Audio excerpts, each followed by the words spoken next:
This is the Resilient Advisor broadcast. My name is Jay Coulter. Today is March 9th. The markets are in panic.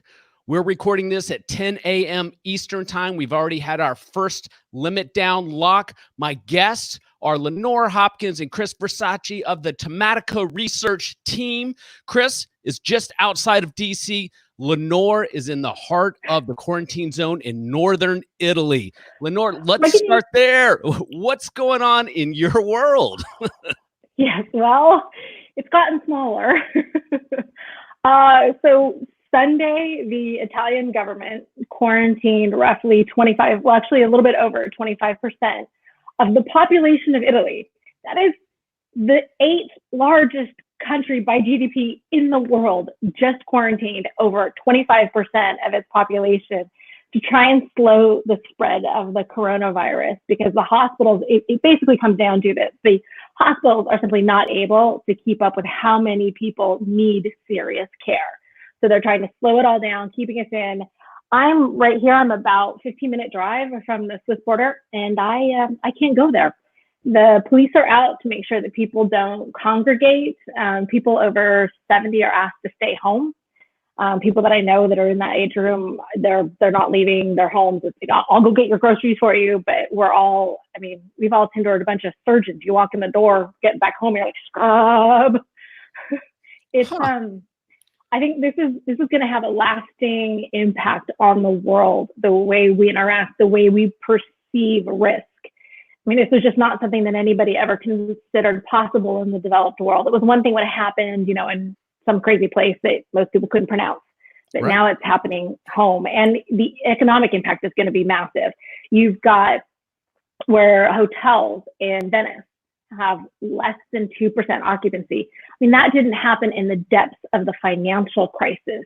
You've got economies here in Europe. Now, the US hasn't felt this yet, but my bet is they're gonna. Now, I hope to God for a miracle. I hope to God the U.S. doesn't, but I don't know how it doesn't happen there. The U.S. is a very open economy, right? People travel a lot. It's gonna hit, and here you're grinding everything to a halt. People don't leave their homes and they don't go to work. So, I think let's go. AJ, let me Chris, go ahead.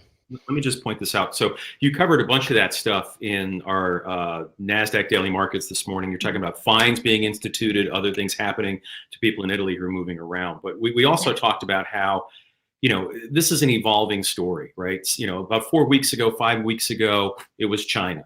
Now it's Italy and expanding through Europe. We've got 550 cases here in the US. And for the investor, this is a moving target unlike anything they've ever seen. There's no playbook here.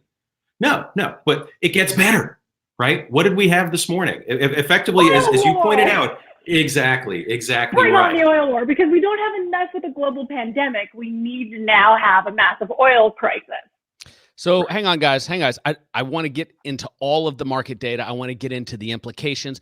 But let's go back to what it's like in the quarantine zone right now. Because, Lenore, you came on last week and spoke about it. I received more comments and messages about that because we're looking at an American in northern Italy who is a rational, non-tinfoil hat-wearing human being who does research for a living, describing what it was like.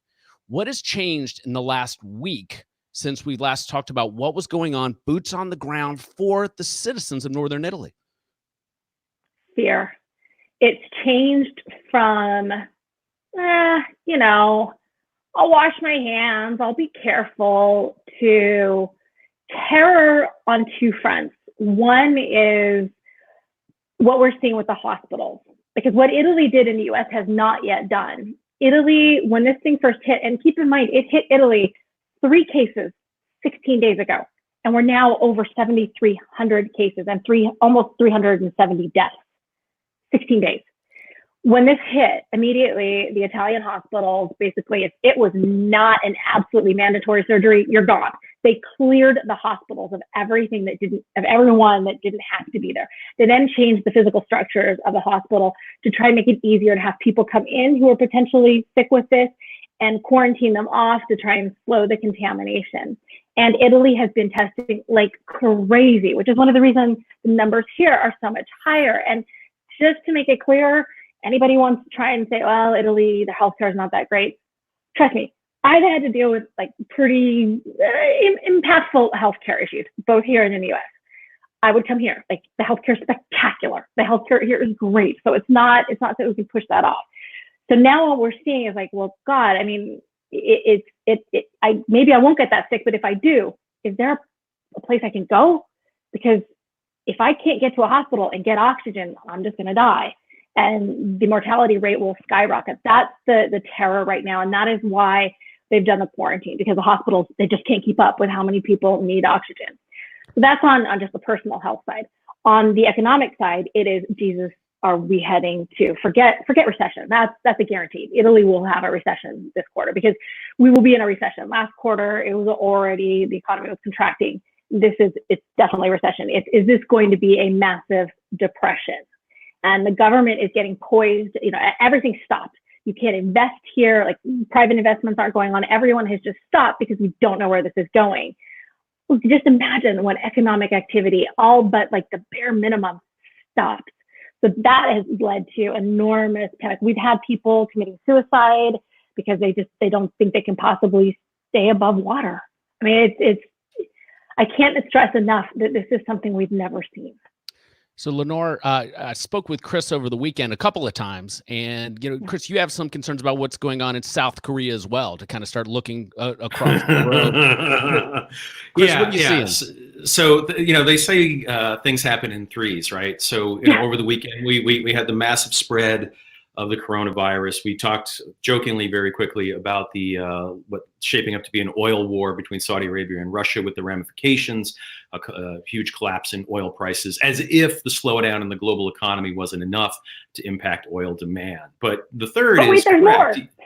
Yeah, exactly. The third issue that people are dealing with, when you would think I have enough on my plate in front of me, is it appears North Korea is getting a little, I think the word Lenore would use is fussy, as they potentially fired off what appear to be 3 missile-like structures. So just, if you're to wrap it up and put a bow on it, Jay, you could not ask for a bigger serving of uncertainty that investors have to face than this morning. That's why overnight you saw Japan was down over 4%. That's why the circuit breakers, went into effect the minute trading happened. And I think, Lenore, you were actually on Cheddar when that happened, correct? Yeah. Well, here first, even Italy, when the markets opened, Italy couldn't, because it immediately tripped the triggers. And when it did finally open up, it was down like 11%. It's improved a little bit since then.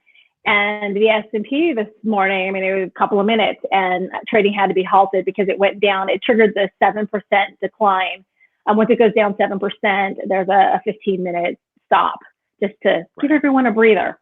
And not to be plug happy, but we, in the NASDAQ Daily Markets Note, we actually walk through those different levels of what those circuit breakers are.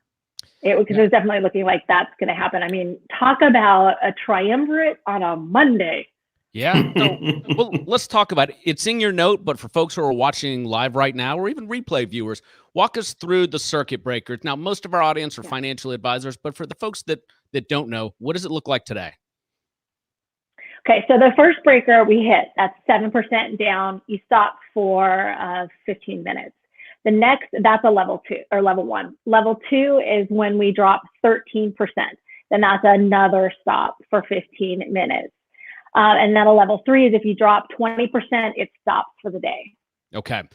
Next question, and I'm going to ask you to speculate on this one a little bit here. During the 2008 financial crisis, short selling was banned in some markets.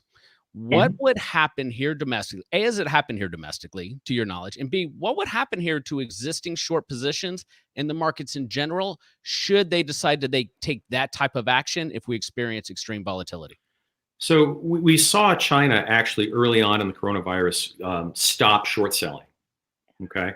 Now, I don't know if they've reinstituted or not. I suspect that they have. I think the question, Jay, is going to be one of how are people putting their shorts on? If they're simply shorting equities, you can keep that on as long as the pain is there. If, however, you're using puts and other instruments, there is a time factor involved. So there's a lot of, I don't want to say puts and takes, but there's a lot of moving parts there that make it a little hard to call. Yeah. Okay. I mean, hopefully, I doubt that the U.S. will do that. our financial markets are a little bit more sophisticated. And when you ban short selling, it really has a history of never working. It basically always backfires because being able to put shorts on offers people protection. And if they cannot have any kind of protection, then they're getting out of the longs as well. Yeah. Well, I think the other question too is, what is the signal something like that would send to people? Yeah. As well. But it's really, really bad. All right. Yeah. Yeah. Speaking of really, really bad, the oil markets are utterly imploding. Lots of commentary over the weekend about the implications, both in the credit markets, the oil markets, and the flow through to the economy and jobs. What's your take on what to expect here? You know what, Jay? That sounds like an excellent question for the global macro strategist. If we have Mr. Lenore, what do you think? So what happened over the weekend was OPEC Plus, which includes OPEC and Russia, tried to convince Russia to go for production cuts. And Russia turned around and said, no matter what OPEC said, Russia's, no, I'm not going to do it. Because in Russia's mind, keeping prices artificially high is a boon for the U.S. shale industry. And Russia does not want to help the U.S. shale industry. So Russia said, no, I'm out. Saudi Arabia said, okay, screw it. Basically declared like economic war and is actually increasing its production. Now that sounds kind of crazy. Why would they do that? Well, they're going to try and drive the U.S. shale market out of business. U.S. shale market, a lot of it has a lot of debt, and the cost to produce a barrel is higher for much of the shale than it is for Saudi Arabia. So they're just going to drive them all bankrupt. And like you were saying, there's a lot of debt out there in that credit market. Well, that unfortunately is not the only place where there's a lot of debt. We have the highest level of investment grade that's just barely above junk, both in the percentage of all investment grade and in the absolute numbers that we've ever had in history. And as you start to see this debt come into question as the economy slows, because people we're not leaving home, right? You're not going to work. You're commuting. Right. You're not going to a restaurant. You're just dealing with the bare essentials of life and everything that's going on in the rest of the world, right? Countries across the world are all just kind of shutting down. As that happens, it becomes more and more difficult to pay on that debt. And you start to get that kind of doom loop where companies can't pay their debt. They get downgraded. As they get downgraded, they went from investment grade to no longer investment grade. The big funds can't hold the non-investment grade. There's no buyer in sight, and it just plummets. And then that pushes even more bonds to start being downgraded. Keep going with that thought, though, because if you play it out, you're going to have a number of companies that are all looking to finance and refinance all at the same time, when the people who are in charge of looking at these investments are going to be facing a wall. Like we talk about a wall of uncertainty, but not just for the stock market, but also for this as well. So how do they begin to sift through which companies to invest in among a greater pool of companies that are not just shale, right? It's a daunting task. Yeah, there's just, I keep saying this, there's no playbook for this. Now we can, best case, we hope for some sort of a miracle, and that would basically be a vaccine. There's talk, a lot of different companies. There's a company in Israel that's saying that they have a vaccine that could be ready within a matter of weeks, and then it could go into production in about 90 days. But at that point, we're still looking like 4 or 5 months out, and this thing is doing nothing but accelerating everywhere we look. So let's go back to the oil crisis that we're having right now. So do you think Russia was opportunistic with this, given what's going on with the coronavirus? And a follow-up question with that is, why have we not seen much about the coronavirus and its impact in Russia itself? Yes, and wait. And I'll point out too, one of the challenges we're really facing with this virus is countries aren't exactly incentivized to be forthcoming about what's happening there. A lot of countries like Italy has been extremely forthcoming so far. I suspect that may change a bit, that it's not going to want to share just how bad it's gotten.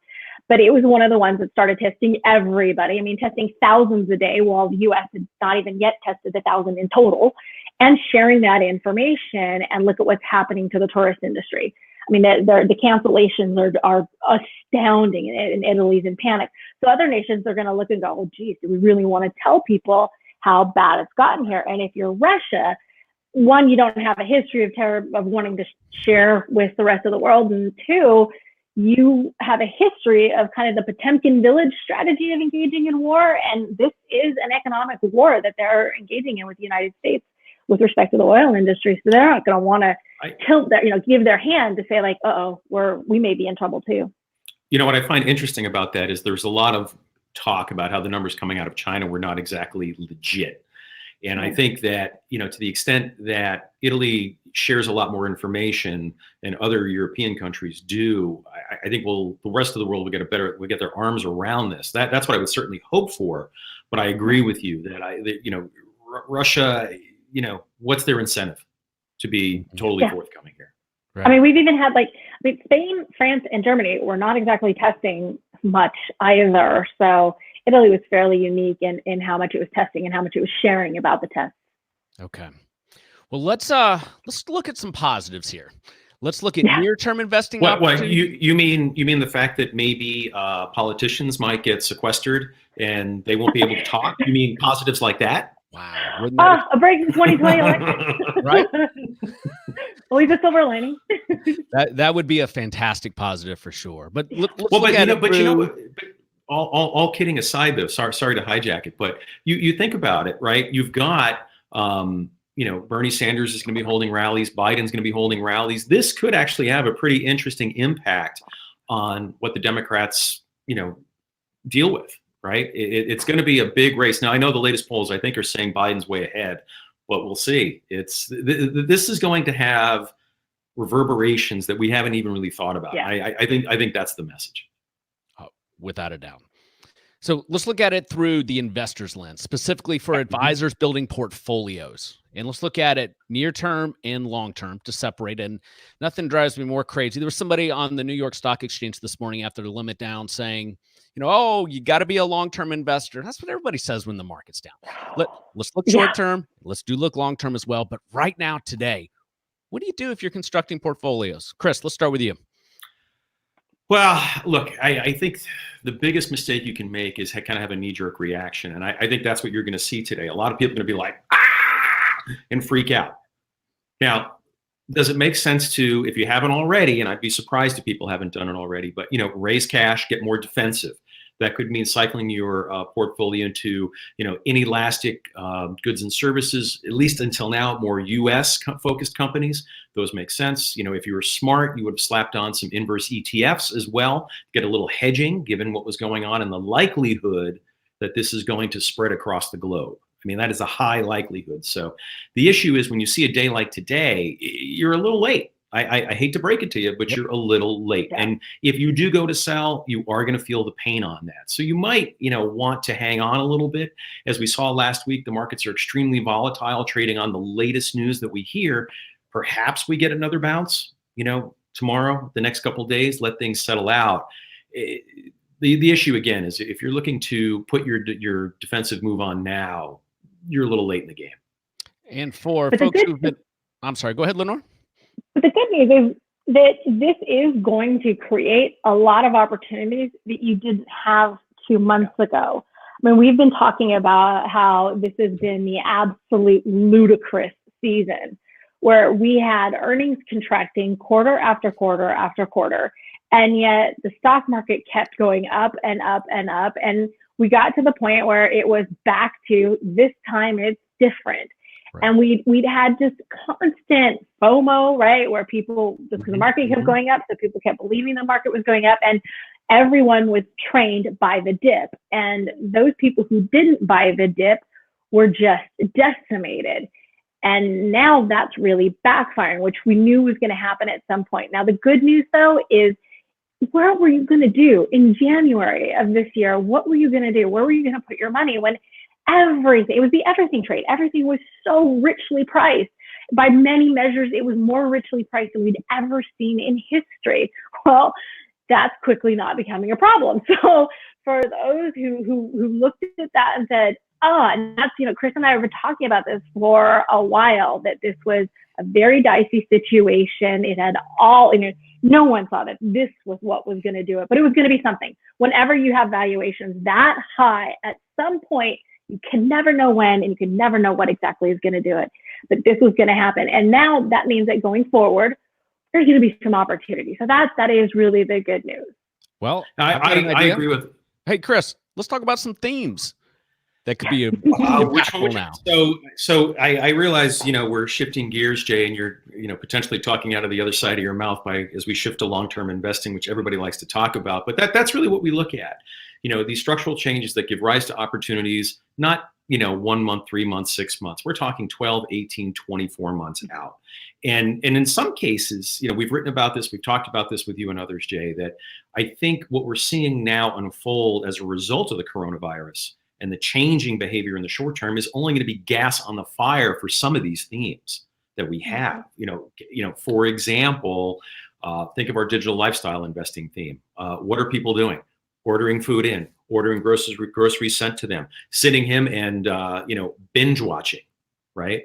Whether it's Netflix or some other streaming service, or even streaming music through Spotify, Apple Music, and the like. So I think that and virtual meetings.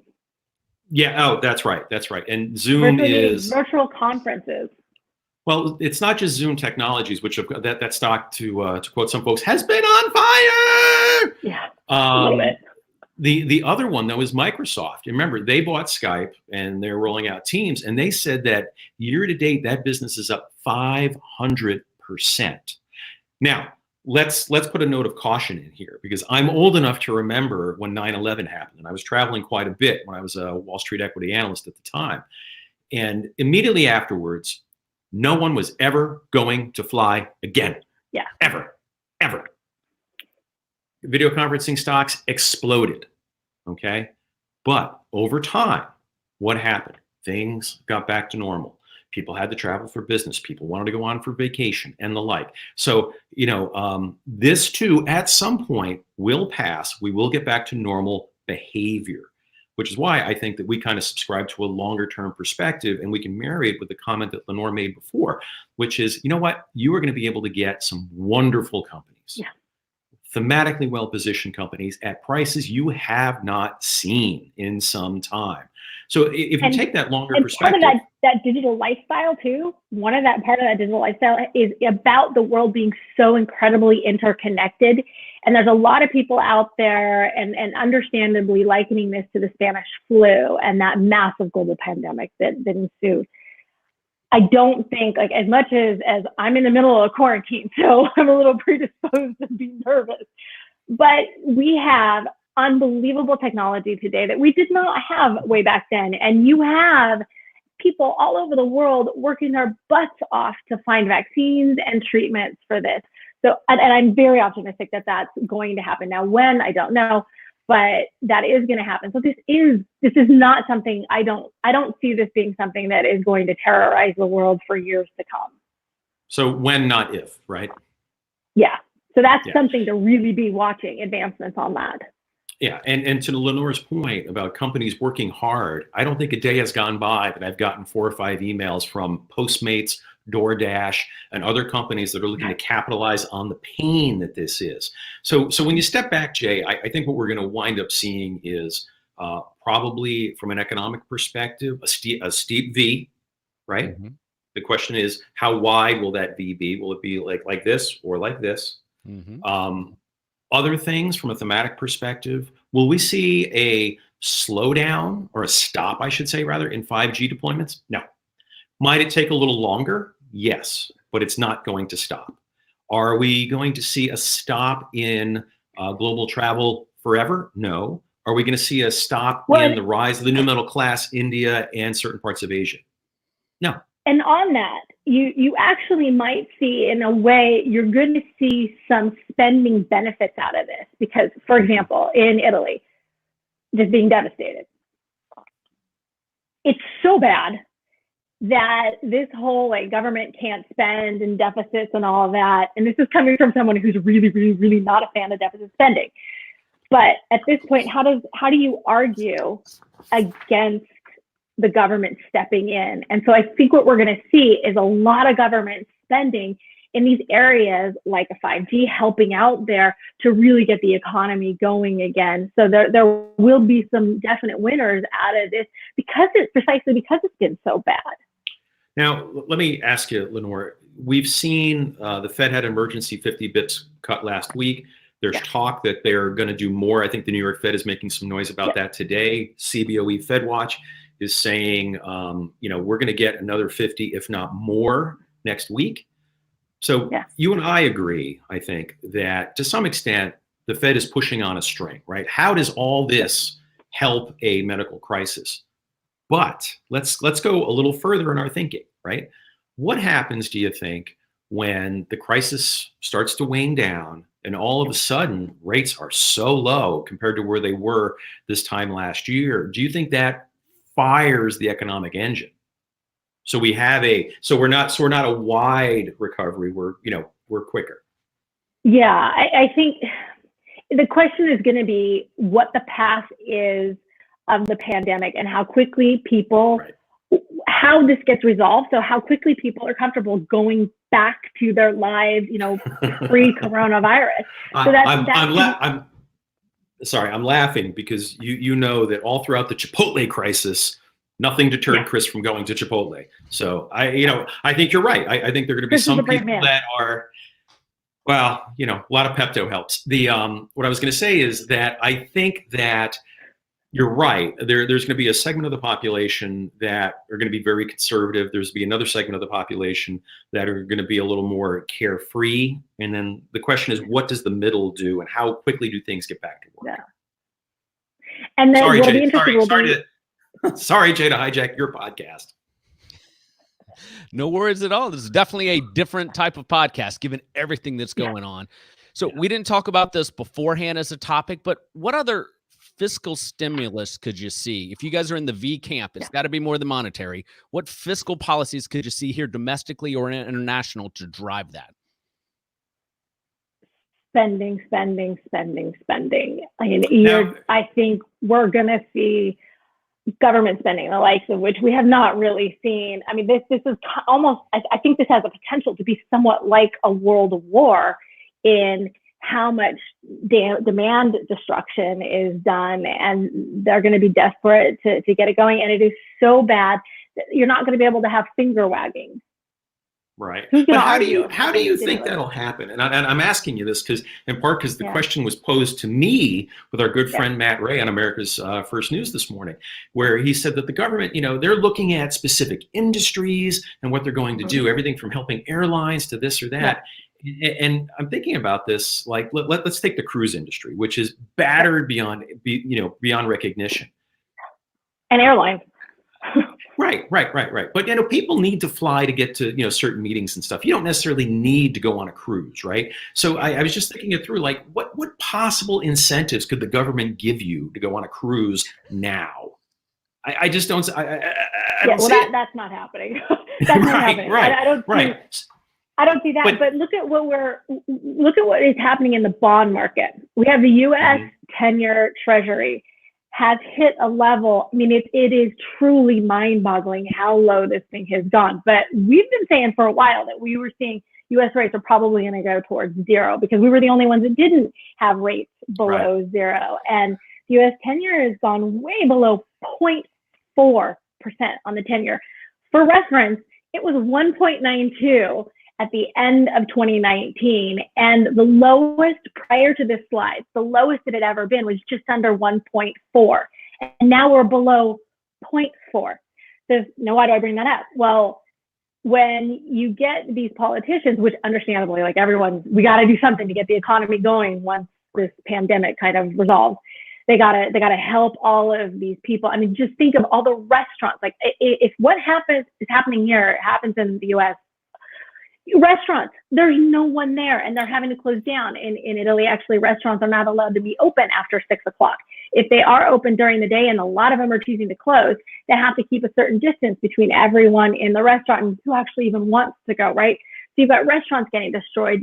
And then think about all the people who work there, the goods, the food coming in that's not being consumed, right? I mean, the trickle around this is just phenomenal. So there's going to be this push to spend, and it's going to be difficult to argue against that when rates have just plummeted so much. It's not that expensive for the government to borrow.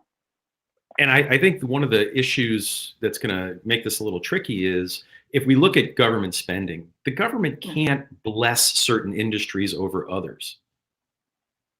Right? It can't, but it does. But how would they go out and do this is kind of my thinking. And to your point about other businesses, you know, like and I was joking before we got on air that I got a really tight haircut over the weekend because I don't know when I'm going to be able to get my haircut next, right? Joke. But when I was talking with when I was talking with the guy who cut my hair, I said, "Are you worried about this? I mean, think about different people coming in and everything else." And he goes, "Look, I need to be open. I need to earn a living." So there's a lot of hourly employees that are going to be hit by this, particularly as other businesses shut down and keep people home. So this ripple effect is going to be tough. I think what you're going to see is going to be a couple different angles. One will be tax breaks. You'll probably see tax breaks for lower income earners. Maybe it'll be focused to say, like, can you prove that you were kind of hurt during all this? You'll see tax breaks on those small businesses because it is going to hurt them more than anyone else. And then you'll see investment. And I think one of the things that the U.S. will see, and this is one of our themes, a lot going into infrastructure. We've been talking for ages about how crumbling the American infrastructure is, and this will be a great excuse to put money in there, and they can argue super low rates, so why not? So let me just get this in, Jay, because this is going to be an interesting question, right? Think of those things you just said. No. Just think of those things. Jay, you're doing a great job. Just think of these things that you just talked about, right? Where you're talking about infrastructure, tax cuts, right? Yeah. These have been some of the things that the Republicans have trying to push through. Yeah. Imagine coming out of this, they're able to pass some of this stuff, and then think about that we have an election later in the year. Well, after 9/11, the government sent 2 checks out directly to taxpayers under a certain rate. That type of pre-election posturing might have some impact as well, right?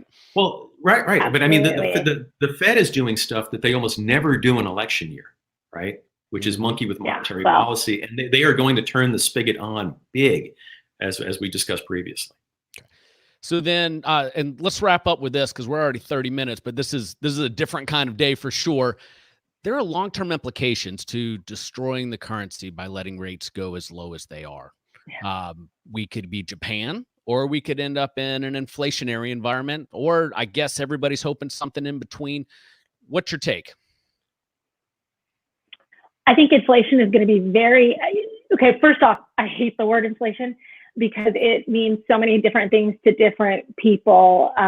If we're talking about rising prices, right? So if people say rising prices is a sign of inflation, we could have some serious spikes in prices in the mid and latter term out of this because there's been some shocks to the supply, right? Now, that shock to the supply means a massive cut in supplies that could have, particularly things out of China, say auto parts, say semiconductors and all that. Mm-hmm. That I'm not going to call inflation. What I'm going to call inflation, so that we're all on the same page, is really a devaluation of the currency because we've just basically printed money and then we've spent it. And there's been so much of that the US dollar just isn't viewed as being worth as much as it was relative to everything.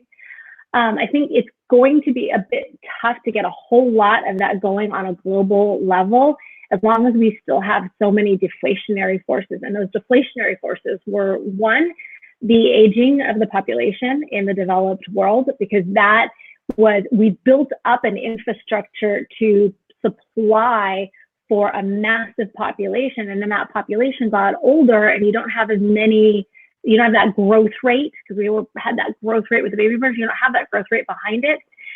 So you've got that extra supply, because we've been seeing that with capacity utilization rates are lower than normal. As long as you have a lot of excess capacity, it's tough to get inflation going. The other one is cutting back in demand. As these baby boomers get older, they're just not buying so much. They're not upgrading their house. They're not buying as many clothes. They're not buying the toys. And after this there, which really hits the baby boomers much harder than anyone else.